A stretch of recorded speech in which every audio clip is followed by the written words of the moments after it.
Hello viewers, welcome back to the channel. This is day 2 of Arduino series. In the previous video, we have discussed about introduction to the Arduino, why it was created, and real-time applications of Arduino. In this video, we are going to physically explore the Arduino and understand each important pin and component, and most importantly, what is the purpose of each pin. So, if you have ever looked at an Arduino and felt confused, this video will clear everything. Let's start with the first pin called USB jack, which is one of the most important part of the Arduino Uno. It has two main purposes. Firstly, it is used to upload the programs from the computer to the Arduino. Second, it provides power to the Arduino. When you connect the USB cable, the Arduino becomes active.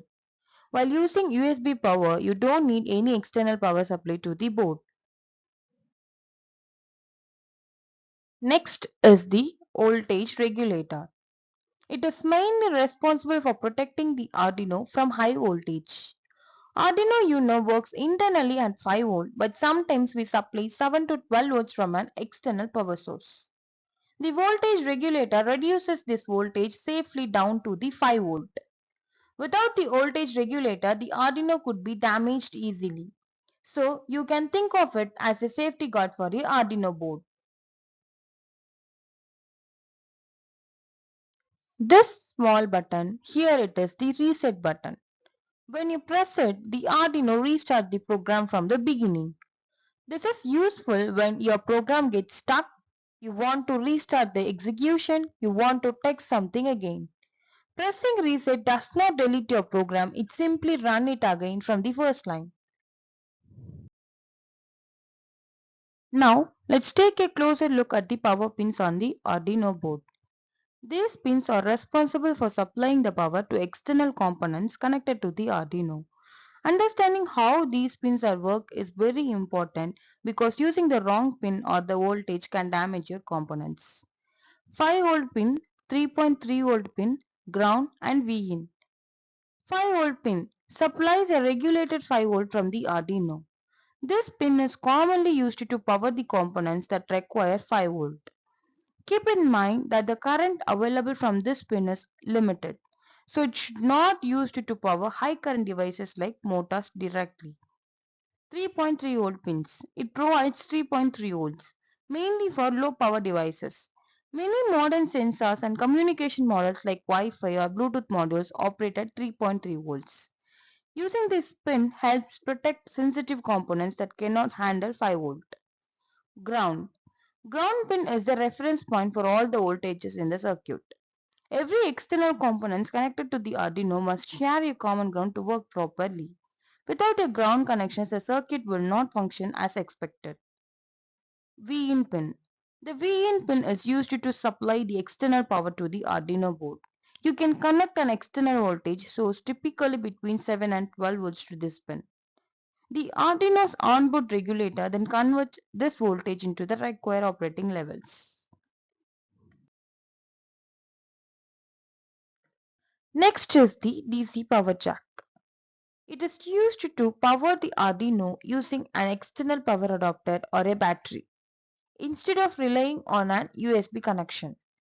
The power jack is especially useful when your project is not connected to the computer, you are building standalone Arduino projects, you want to power your circuit using your batteries or external adapters. Using the DC power jack makes your Arduino more flexible and portable, allowing it to run independently without needing a USB cable.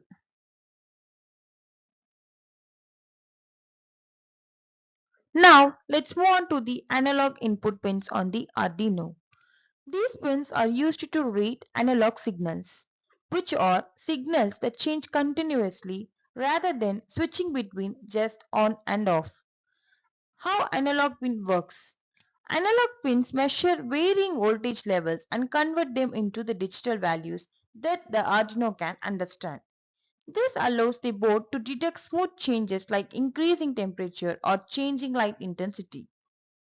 Analog input pins are commonly used with temperature sensors, light sensors such as LDR, potentiometers used for adjusting the values like volume or brightness. On most Arduino boards, the analog input pins are labeled A0 to A5. By using analog input pins, the Arduino can sense and respond to the real-world conditions in much more precise way. Next is the digital pins. These pins can work using digital signals, which means they can only be in two states, high or a low. A high signal represents 5 volt, while a low signal represents 0 volt. Because of this simple on and off behavior, digital pins are ideal for basic control tasks. They are commonly used to control the LEDs, buzzers and relay modules, and they are also used to read input from the buttons and switches. Each digital can be configured as either an input or an output, allowing the Arduino to interact easily with external devices. Digital pins they form foundation of most Arduino projects, making them essential for controlling and responding to the real world. Arduino Uno has 14 digital input and output pins. It is numbered from 0 to 13. Pin 0 and 1 in the Arduino are called special digital pins, which is known as RX and TX. TX stands for transmit and RX stands for resist. These pins are used for serial communication, allowing the Arduino to send and receive data. They are commonly used to communicate with the computer as well as with other devices such as Bluetooth modules, GPS module and other microcontrollers. Because these pins are shared with USB connection, they are often busy during program uploading and serial monitoring.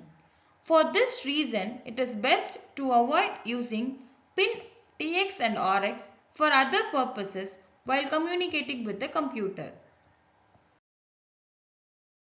Now, let's look at the power on LED on the Arduino board. This LED shows whether the Arduino is receiving power or not. When the LED is glowing, it means the board is powered on and active.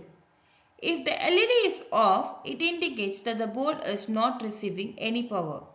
This simple indicator is very useful for quickly identifying power related issues such as loose connections or an unplugged power source.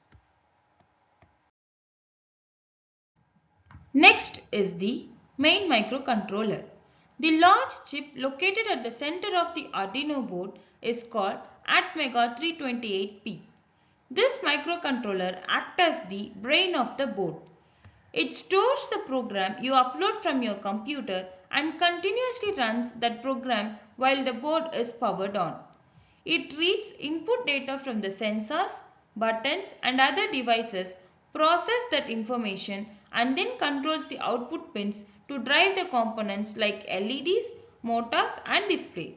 The microcontroller also manages timing, decision making and communication with other devices, allowing the Arduino to interact intelligently with the real world. In simple terms, everything the Arduino does, think, sense and control happens inside the single chip. Finally, let's talk about the crystal oscillator. The Arduino Uno uses a 16 MHz crystal oscillator. This component provides the clock signal for the microcontroller, which controls how fast the Arduino operates. It determines the program execution speed, manages the timing operation, and ensures that functions like delay works accurately. Without a crystal oscillator, the Arduino would not know when to execute the instructions, making proper operations impossible. Thank you for watching. If you found this video is helpful, please like, share and subscribe. I will see you on the next video.